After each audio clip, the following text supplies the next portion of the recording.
Mr. Paul, Mr. Paul, we need you to come to the door. We have some questions about you hitting a 60-year-old man in a wheelchair.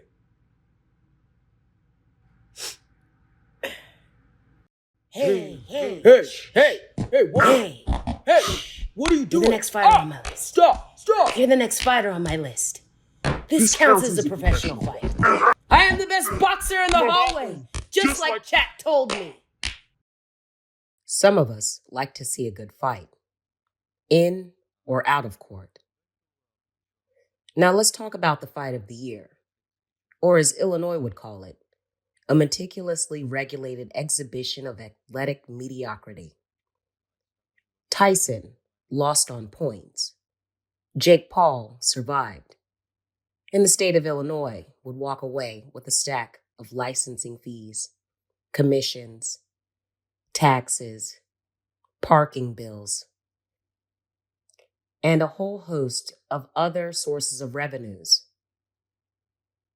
But let's rewind to see how this circus unfolded. In Illinois, no fight starts without paperwork. For Tyson, that meant extra medical testing due to his age, because apparently, in Illinois, throwing punches over 50 is just as easy as applying for an AARP. Then let's talk about the elephant in the room.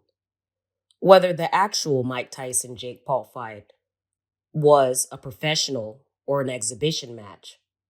And regardless of whether it was an exhibition or professional match, if there was some sort of script that Mike Tyson and Jake Paul followed, which led to the outcome that some of us were able to see regardless of the Netflix buffering. Mr. Tyson, I need your EKG results, MRI, blood work, and proof that your dentures won't fly out mid-flight.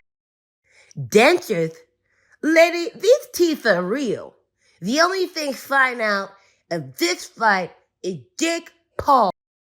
And, don't forget my promoter's license. Illinois says I need one, even though I've been promoting myself since Vine were a thing. Yes, Mr. Paul.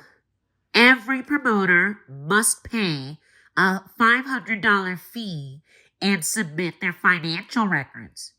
Did you bring those? And wait, I'm confused. How can you even be a promoter and a boxer?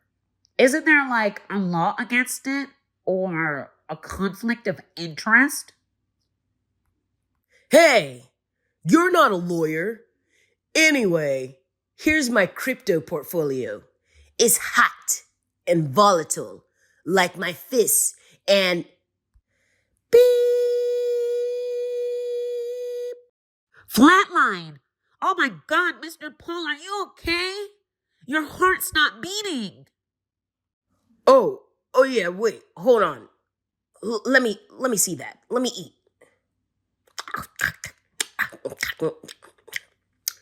There, that's better.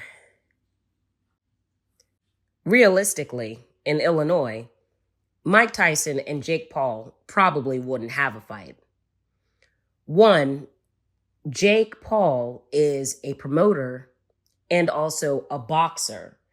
And under Illinois law, a person cannot be a boxer and a promoter at the same time. When the fight between Mike Tyson and Jake Paul was announced, we were split.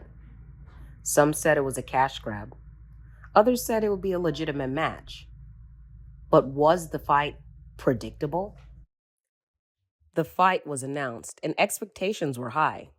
Mike Gerard Tyson, the baddest man on the planet, known for his devastating shots, unrelenting power, and the original knockout game, was stepping back into the ring.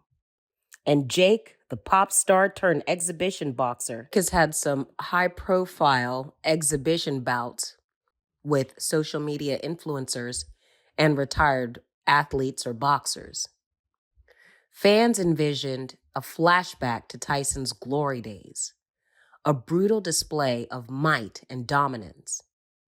Many expected either a shocking upset or a quick and brutal finish at the hands of Tyson. What we actually got wasn't what anyone expected. The bout felt off. The buffering was off. The gimmicks were off. The match seemed or appeared off. Tyson seemed reserved, cautious, as if he was holding back his prowess and power. Meanwhile, Jake Paul looked somehow, and surprisingly, more confident than ever, landing punches that somehow seemed to faze the former heavyweight icon. There were moments of intensity, but also a very strange lack of urgency from both fighters, but especially Mike. We were told that this fight would be a professional fight, but for many watching, it felt more like an exhibition. Perhaps it was Mike's age that slowed him down, or maybe it was a confidential contract term which reserved his performance. Almost immediately, viewers and critics alike began to question the fight's authenticity. Was this a legitimate competition, or was it a high-stakes, choreographed show? Let's look at the exhibits, shall we? Number 1, Tyson appeared to lack his usual killer instinct. Number 2, Jake does not have any win records against a professional boxer of his age and of his similar weight class. Number 3, Tyson appeared slower compared to even his training appearances. And number 4, Paul appeared to fight as if he were still in training matches. I myself am no martial arts professional, but even from this perspective, Tyson's performance seemed uncharacteristic for a man who made a career out of ruthless efficiency, a strike like a cobra, and a force like an earthquake. Basically, Mike has made a name for himself by leaving opponents stunned and on the floor. On the other hand, Jake Paul's ability to take punches and even control portions of the fight seemed unlikely against someone of Tyson's caliber. Then there were the exaggerated reactions to certain punches, as though the fighters were playing to the crowd. Add to that the smiles and camaraderie between the rounds, and it started to feel more like entertainment than competition. Okay, fine. If we play devil's advocate, there might be the possibility that the fight was not rigged, faked, corrupted, scripted, or otherwise. Let's look at the evidence from the other side. 1, Tyson is almost 60 by 2 years. 2, Jake Paul, for all of his critics, has youth, stamina, and power in his corner. Could Tyson's apparent restraint simply have been age catching up to him? Could Jake Paul's performance reflect years of legitimate training rather than some scripted act? I'm personally not so sure, especially in the age of NDAs and high-stakes rug pulls. If you made a sports bet on Tyson, you're mad. If you took a leap of faith and bet on Paul, you're very happy. Just like the boxing participants were with their $20 million payout.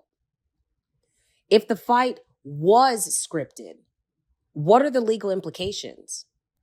Well, boxing matches are regulated by athletic commissions and agencies, which require bouts to be legitimate contests. A staged fight could lead to fines, suspensions, and likely lawsuits for fraud if fans felt misled.